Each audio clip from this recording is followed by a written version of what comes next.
You ask Tiger to solve. This deals with linear equations with one unknown. The final result is u equals 3. Let's solve it step by step. Simplify the expression. Expand the parentheses. Multiply the coefficients. Simplify the arithmetic. Group all u terms on the left side of the equation. Add 6u to both sides. Group like terms. Simplify the arithmetic. Group like terms. Simplify the arithmetic.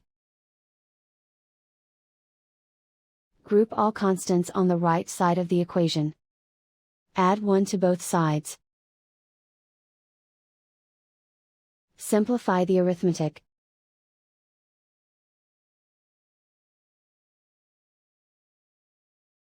And so the final result is u equals 3.